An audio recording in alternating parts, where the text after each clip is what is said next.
The warm summer breeze carried the sound of gospel music through the quiet suburban neighborhood of Oakwood Heights. Sarah Bennett stood in her spacious backyard, clipboard in hand, ticking off items from her extensive preparation list. At 42 years old, she carried herself with quiet dignity, her dark skin glowing in the afternoon sun as she directed volunteers setting up tables and chairs for tomorrow's charity event. "Please make sure there's enough space between the tables," Sarah called out to a young volunteer. "We're expecting over 200 people tomorrow." Her voice was gentle but firm, holding the authority of someone who had organized countless successful events. This would be the 10th annual Hope's Kitchen fundraiser, an event that had grown from a small backyard gathering to one of the most anticipated charity functions in the community. Sarah had started it after seeing too many homeless people struggling to find their next meal. What began as a simple food drive had evolved into something much bigger, helping thousands over the years. As the setup continued, Mrs. Thompson, Sarah's elderly neighbor from 2 houses down, peered over the fence with disapproval. The old woman had never bothered to learn about Sarah's charitable work during the 3 years Sarah had lived in this predominantly white neighborhood. All Mrs. Thompson saw was what she considered disruption to her usually quiet street. "Turn that music down," Mrs. Thompson shouted, her thin voice carrying across the yard. "Some of us want peace and quiet." Sarah sighed, having dealt with similar situations before. She walked toward the fence, ready to explain the charity event. But by the time she reached it, Mrs. Thompson had already disappeared inside her house. The music wasn't particularly loud, just loud enough for the volunteers to enjoy while they worked. Minutes later, a police car pulled up in front of Sarah's house. Officer Jenkins stepped out, looking uncomfortable as he approached the backyard. He had responded to several calls from Mrs. Thompson before and knew they were often exaggerated. "Miss Bennett," he said, tipping his hat, "we received a noise complaint." Sarah turned down the music immediately, even though it was only 4:30 in the afternoon, well within the city's noise ordinance hours. "I apologize for any disturbance, Officer Jenkins. We're setting up for tomorrow's charity fundraiser. All the paperwork and permits are in order." She reached for her folder containing the necessary documentation. Officer Jenkins shifted his weight from one foot to the other. "I understand, Miss Bennett, but I still have to issue a citation. Mrs. Thompson filed a formal complaint, and I'm required to follow procedure." He pulled out his citation book, looking genuinely regretful. Sarah accepted the citation with grace, though her heart sank at the unfairness of it all. She had followed every rule, obtained every permit, and still found herself being penalized. The citation meant she would have to appear before Judge Harrison, known throughout the community for his strict interpretation of local ordinances. As the officer left, Sarah's daughter Tamara, home from college for the summer, came to stand beside her mother. "This isn't right, Mom," the 20-year-old said, anger evident in her voice. "They're just trying to stop us from doing something good for the community." Sarah placed a comforting hand on her daughter's shoulder. "Sometimes people fear what they don't understand, baby. We'll keep doing what's right, regardless of how others react." She turned to address the volunteers, who had stopped working to watch the scene unfold. "Let's continue setting up, everyone, just without the music." The rest of the afternoon passed in relative silence as they completed the preparations. Tables were arranged in neat rows, chairs were set up, and decorations were carefully placed around the yard. Sarah's mind occasionally wandered to the upcoming court appearance, but she refused to let it dampen her spirit. That evening, as the sun set and the volunteers left, Sarah sat on her back porch, looking at the transformation of her yard. Tomorrow, this space would be filled with people from all walks of life, coming together to support those in need. The citation lay on the table beside her, a reminder that even the best intentions sometimes face unexpected obstacles. Little did Sarah know that this citation would lead to events that would change not only her life but also the perspective of one of the most influential figures in their community. As she finally headed inside for the night, she said a small prayer, not for herself, but for those who still needed to learn that community service knows no color boundaries. The county courthouse stood tall and imposing on Monday morning as Sarah Bennett climbed the stone steps. She was dressed professionally in a navy blue blazer and matching skirt, her natural hair neatly styled. Several people rushed past her, but she maintained her calm, dignified pace. The citation paper was carefully tucked inside her leather portfolio, along with all the permits she had obtained for the charity event. Inside the bustling courtroom, Judge Michael Harrison sat behind his elevated desk, his silver hair and wire-rimmed glasses giving him an appearance of stern authority. At 65 years old, he had served on the bench for over 2 decades and had earned a reputation for being a by-the-book judge. His court ran like clockwork, with most cases wrapped up in less than 10 minutes. Sarah sat quietly in the third row, observing as Judge Harrison handled case after case. His responses were quick and decisive, showing little patience for excuses or long explanations. A young man who tried to explain why he was speeding was cut off mid-sentence. A woman attempting to contest a parking ticket was dismissed with a stern lecture about reading signs properly. Case number 47, Sarah Bennett, noise violation. The court clerk called. Sarah stood up, smoothing her skirt as she walked to the podium. Judge Harrison barely looked up from his papers as she approached. Miss Bennett, you're here regarding a noise violation that occurred at 1247 Oakwood Heights on Saturday afternoon. He droned, his voice flat and mechanical, as if he had said these words 1,000 times before. Your Honor, I would like to explain the circumstances, Sarah began, her voice clear and respectful. She reached for her portfolio to show the permits. Judge Harrison held up his hand, stopping her. The question is simple, Miss Bennett. How do you plead to the noise violation? Not guilty, Your Honor, because I had all the necessary permits. Miss Bennett, Judge Harrison interrupted, looking at her over his glasses. The citation indicates that a neighbor filed a complaint about excessive noise. The responding officer confirmed the noise level was disruptive to the neighborhood's peace. This is a straightforward case. Sarah tried again. Your Honor, if you would just look at the documentation. Bennett, his voice grew firmer. This court's time is valuable. The fact is, you disturb your neighbors with excessive noise. The officer's report is clear on this matter. In the gallery, several people shifted uncomfortably in their seats. A young court clerk at the side of the courtroom frowned slightly, noticing how quickly the judge was moving through this case compared to some earlier ones. The fine will be $500, Judge Harrison declared, already reaching for his gavel. Let this serve as a warning about future disturbances in your neighborhood. Sarah stood her ground, something in her dignified posture making several observers take notice. Your Honor, with all due respect, I believe I have the right to present evidence in my defense. Judge Harrison paused, his gavel hovering above the sound block. Something in Sarah's calm determination made him hesitate, if only for a moment. But years of handling what he considered routine cases had hardened his approach. Evidence noted and overruled, he said firmly. This court has a full docket today. The fine stands at $500, payable within 30 days. The gavel came down with a sharp crack. As Sarah gathered her documents, she noticed a reporter from the local newspaper, James Martinez, watching the proceedings with interest. He had covered several of her charity events in the past and seemed troubled by what he had just witnessed. Walking out of the courtroom, Sarah held her head high, even though frustration and disappointment threatened to overwhelm her. The fundraiser had been a huge success, raising over $100,000 for the homeless shelter, but this fine felt like a bitter ending to an otherwise wonderful event. Behind her, she heard quick footsteps. It was James Martinez, the reporter, hurrying to catch up with her. Miss Bennett, he called out, I think there's something the judge needs to know about your event. Would you mind talking to me for a few minutes? Sarah turned, seeing a glimmer of hope in the reporter's earnest expression. Perhaps this story wasn't over just yet. Sometimes, she thought, justice takes unexpected turns to find its way to the truth. James Martinez and Sarah Bennett sat in the courthouse cafeteria, where the reporter listened intently as she explained the full story behind the noise complaint.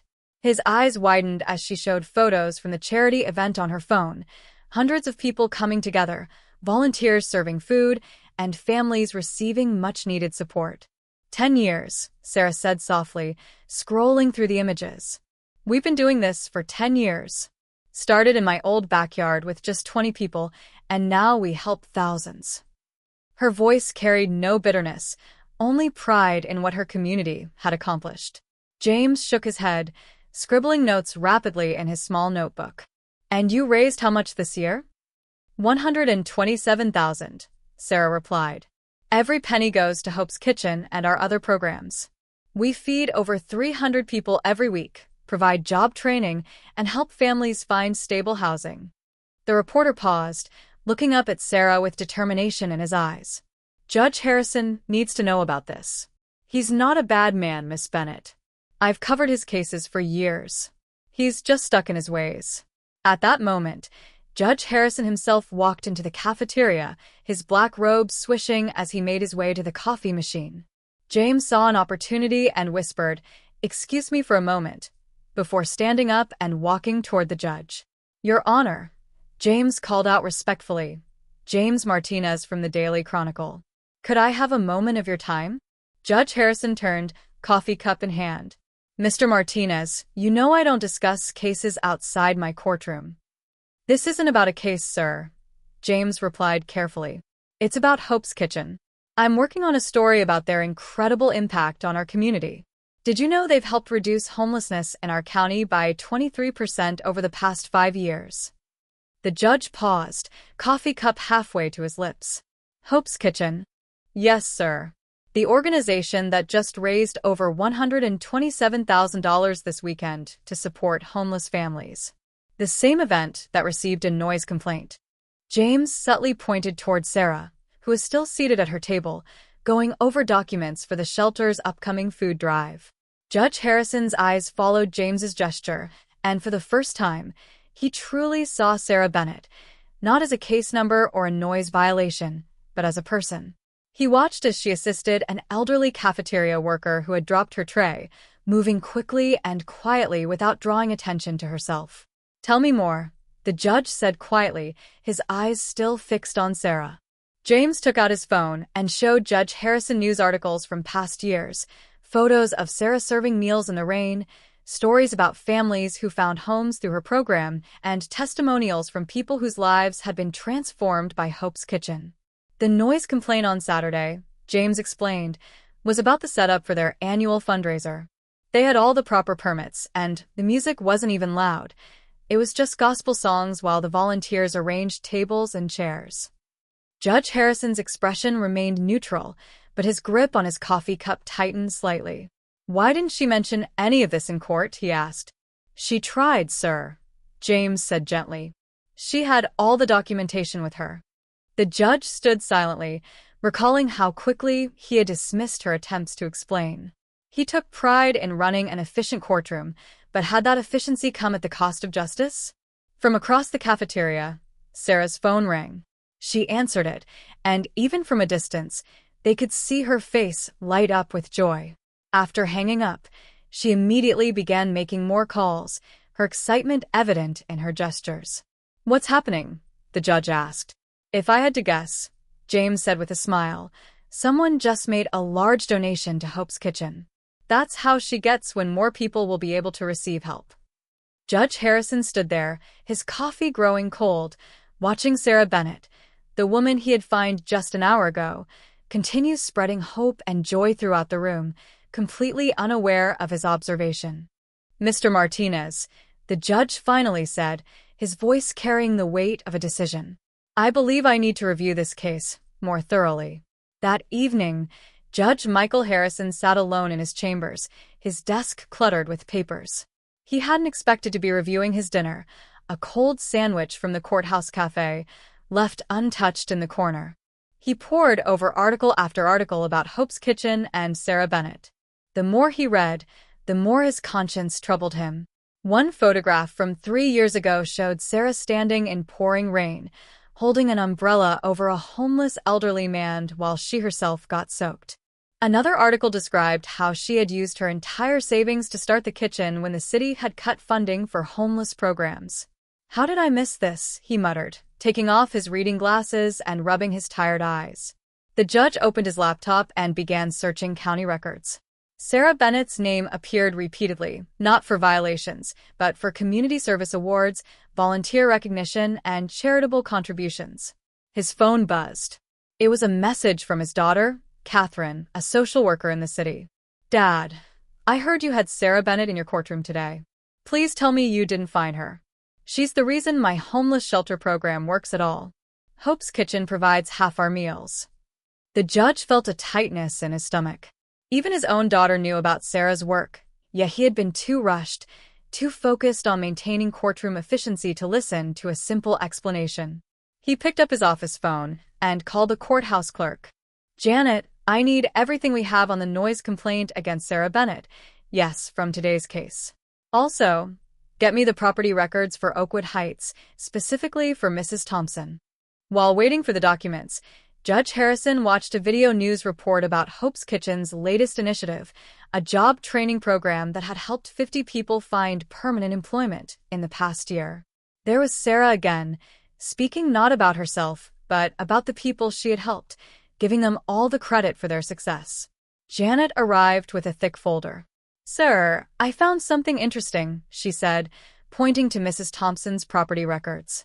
"She's filed similar noise complaints against 3 other neighbors in the past year. All were dismissed by other judges for lack of evidence." The judge nodded slowly, seeing pieces fall into place.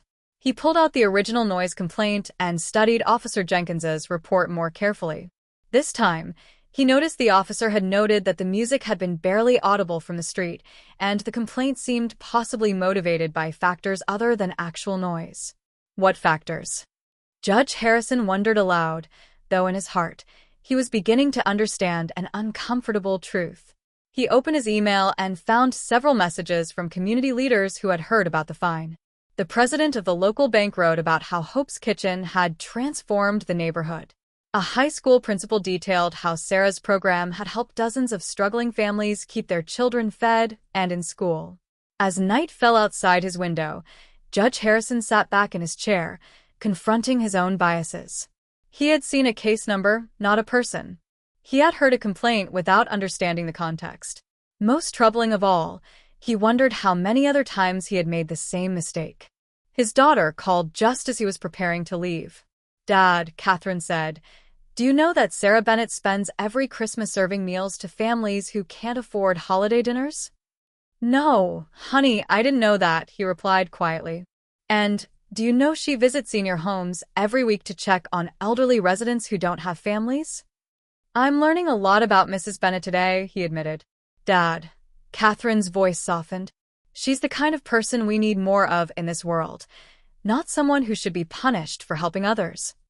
After hanging up, Judge Harrison wrote 2 notes. The first was a court order vacating the fine against Sarah Bennett. The second was a personal letter requesting a meeting with her. As he drove home that night, the judge passed Sarah's house in Oakwood Heights.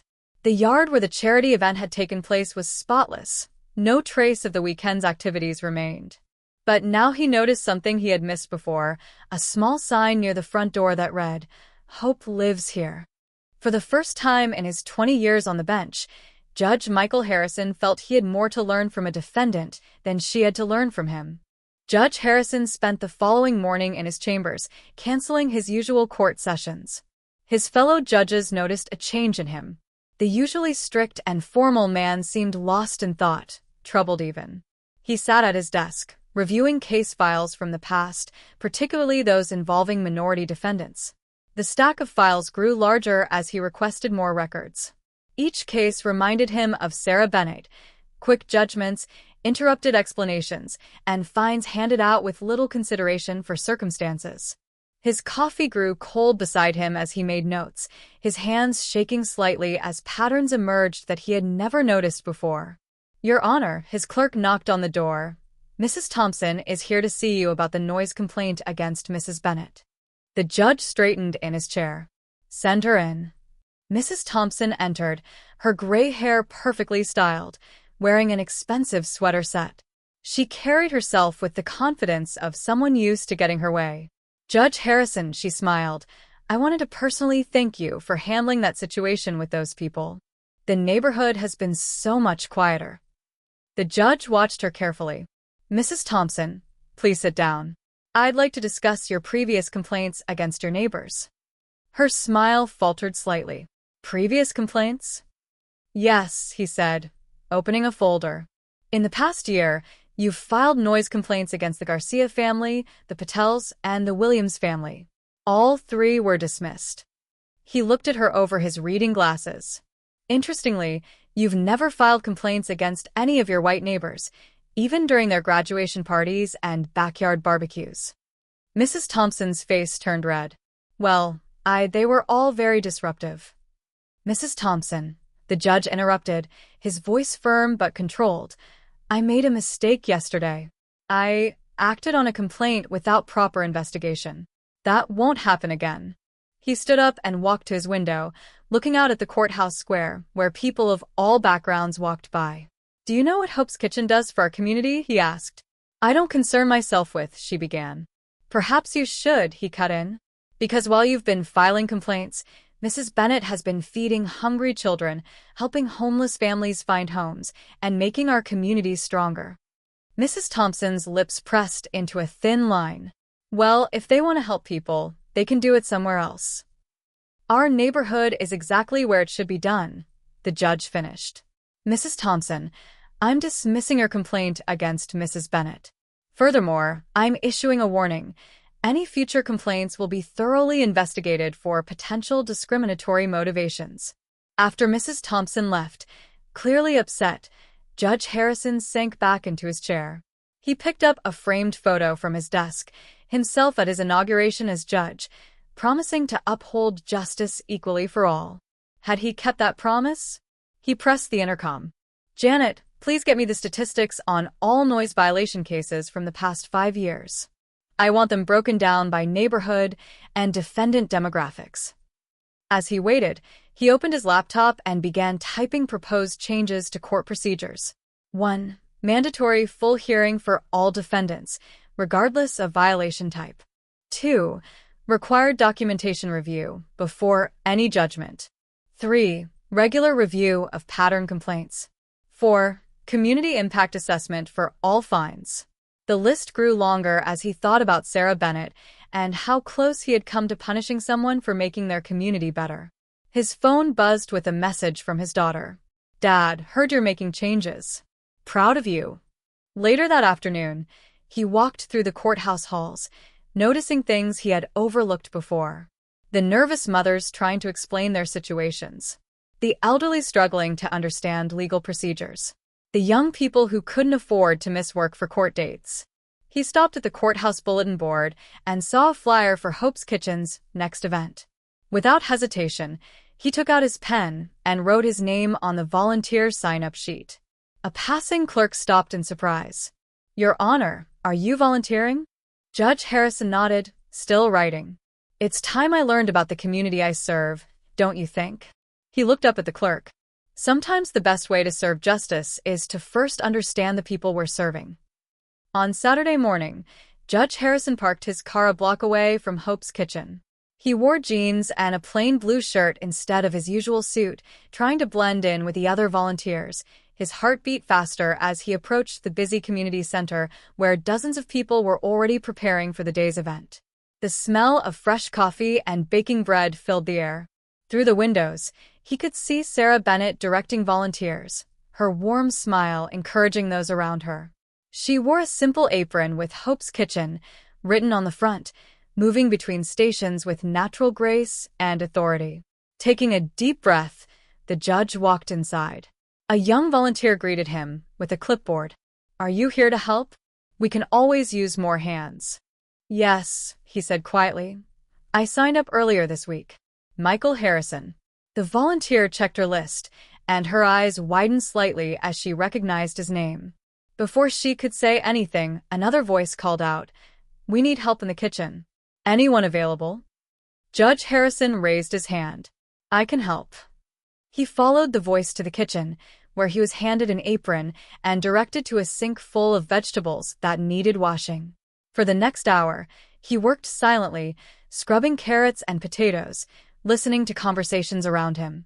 He heard stories of people who had found hope through this program, A single mother who now had a stable job, an elderly man who no longer had to choose between food and medicine, a teenager who received a scholarship through Hope's Kitchen's education program.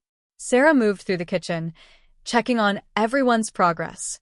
When she reached the judge's station, surprise flickered across her face, but instead of drawing attention to his presence, she simply asked, "How are those vegetables coming along?"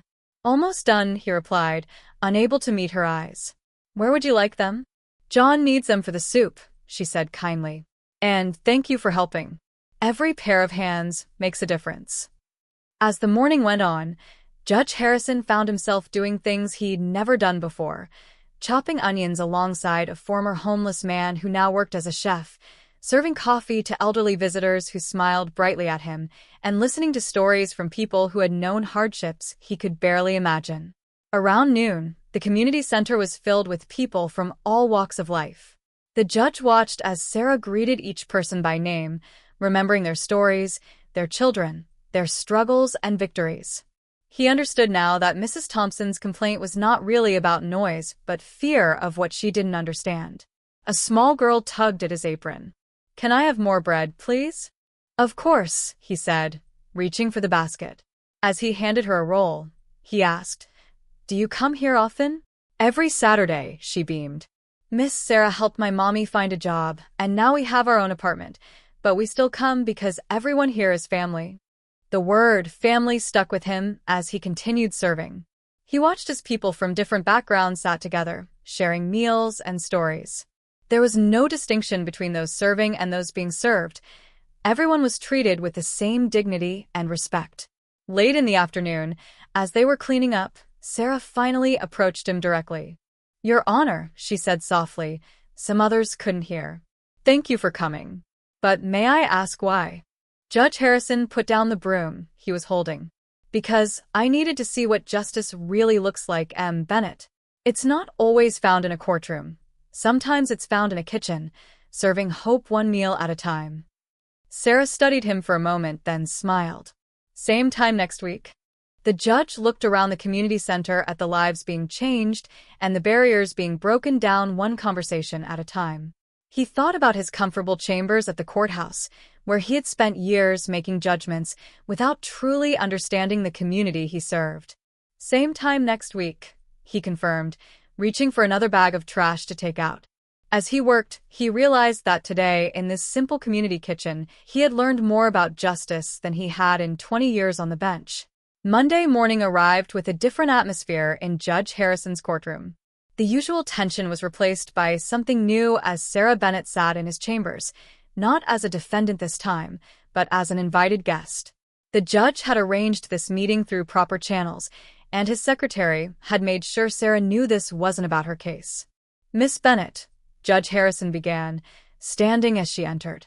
His voice carried a weight of humility his staff had never heard before. "Thank you for coming." Sarah sat in the leather chair across from his desk, her posture relaxed but dignified. The morning sun streamed through the window, highlighting the grace in her features and the wisdom in her eyes that came from years of serving others. "Before I say anything else," the judge continued, pulling out an official document, "I want you to know that I have completely dismissed the noise violation. But that's not why I asked you here today." He walked to his window, looking out at the courthouse square, where people rushed about their morning routines. "Saturday at Hope's Kitchen changed something in me, Miss Bennett. I saw justice being served in ways I never understood before." Sarah listened quietly, her hands folded in her lap. The judge turned back to face her. "For 20 years, I've sat on this bench believing I was serving justice by following the letter of the law, but I failed to see the spirit of it." His voice cracked slightly. "I failed to see people like you, who make our community better, stronger." He reached into his desk drawer and pulled out a thick folder. "I spent the past week reviewing every case I've handled in the last year. The patterns I found," he shook his head. "They're troubling. My quick judgments, my interruptions, my assumptions, they've hurt people who deserve to be heard." Sarah leaned forward slightly. "Your Honor, we all have moments when we need to step back and reconsider our actions." "Please," he said, "call me Michael." He sat down, meeting her eyes directly. "Miss Bennett, I owe you more than an apology. I owe you a debt of gratitude. You've opened my eyes to what true community service means." He pulled out another document, this one bearing the court's official seal. "I've drafted new guidelines for handling cases in my courtroom. Every defendant will have the right to a full explanation. Every case will be reviewed for context. But I need your help." Sarah raised an eyebrow, questioning. "I want to establish a community advisory board," he explained, spreading out several papers. "A group that will help the court understand the human impact of our decisions. Would you consider being its first chairperson?" Sarah took a moment before responding, her eyes scanning the proposal. "This is a significant change, Judge Michael. Are you sure the other judges will support it?" He smiled slightly. "3 have already agreed to implement similar changes in their courtrooms. Your story, your work, it's creating ripples throughout our judicial system." Tears formed in Sarah's eyes, but she quickly blinked them away. "Sometimes," she said softly, "the biggest changes start with the smallest moments of understanding." Judge Harrison nodded, remembering the little girl at Hope's Kitchen asking for more bread. "I've learned that justice isn't just about enforcing laws. It's about understanding the people those laws are meant to serve." He pulled out one final document, his letter of apology, officially entered into court records. "I want this to be remembered, not just my mistake, but the lesson it taught all of us." Sarah reached across the desk and gently touched the letter. "This isn't about punishment or blame anymore. It's about growth and change." The judge stood, extending his hand. "Will you help us build a better system, M. Bennett? One that serves everyone with true understanding and compassion?" Sarah stood as well, taking his offered hand. "Yes," she said firmly, "because that's what hope is all about, believing that we can make things better, one person, one decision at a time." As they shook hands, both knew that this moment was more than just an apology or a new beginning. It was a bridge being built between two worlds that had been separated for far too long by misunderstanding and prejudice. 1 year later, the community center buzzed with excitement as people gathered for Hope's Kitchen's 11th annual fundraiser. The space had doubled in size thanks to the new partnership between the community and the local court system. Judge Michael Harrison, no longer in his judicial robes but wearing a Hope's Kitchen apron, stood beside Sarah Bennett as they welcomed guests. "Can you believe how much has changed in just 1 year?" Sarah asked, watching as volunteers, including 3 other judges and several court officials, moved through the crowd, serving food and drinks. The walls were covered with photographs showing the impact of their combined efforts over the past year. The numbers spoke for themselves. Homelessness in the county had decreased by 40%. The new legal aid program born from their partnership had helped over 500 families avoid eviction. Job training programs had placed more than 200 people in permanent positions. But the biggest change was visible in the faces around them.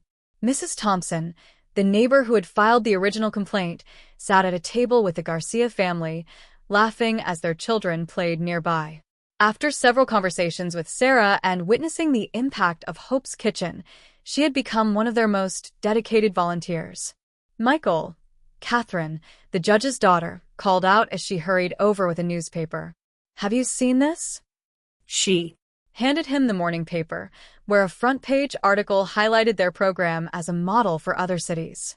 The headline read, "From Courtroom to Kitchen, How One Misunderstanding Transformed the Community's Approach to Justice." Judge Harrison smiled as he read the article.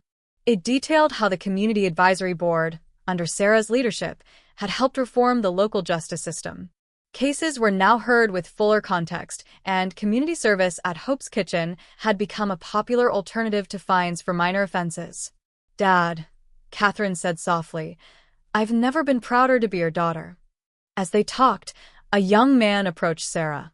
She recognized him from a case 3 months ago. He had been caught stealing food to feed his family. Instead of jail time, Judge Harrison had connected him with Hope's Kitchen's programs. Now, he worked as a certified chef at a local restaurant. "Miss Bennett, Judge Harrison," he said, holding out an envelope. "This is my first paycheck. I want to donate part of it to help others like me." Sarah hugged him tightly, while the judge wiped away a tear. This was what real justice looked like, not just punishment but transformation. Later that evening, as the crowd began to thin, Sarah and Judge Harrison sat down for a quiet moment. The sound of children laughing and people chatting filled the air with joy. "You know," the judge said, looking around at what they had built together, "when I found you that day, I thought I was upholding the law. I never imagined I was about to learn its true purpose." Sarah smiled, watching as a former defendant helped an elderly woman to her car. "Sometimes the best lessons come from our biggest mistakes." "The funny thing is," he replied, "I thought I was the one teaching lessons from the bench. Turns out I had the most to learn." As they sat there, a new family walked in, recently homeless, looking nervous and unsure. Without hesitation, both Sarah and the judge stood to welcome them, showing that hope had no closing hours. "Ready for another year?" Sarah asked, leading the family to a table. Judge Harrison nodded, already reaching for an extra plate of food. "Ready for many more." "Because justice isn't just served in courtrooms, it's served in kitchens," Sarah finished, one plate of hope at a time. Above them, a new sign hung on the wall, combining the scales of justice with a heart, "Hope's Kitchen, where justice meets compassion." And below it, in smaller letters, "Everyone deserves a second chance, a warm meal, and someone who believes in them." The story of a noise complaint that could have divided a community had instead united it, reminding everyone that true justice comes not from quick judgments, but from taking the time to understand, learn, and grow together.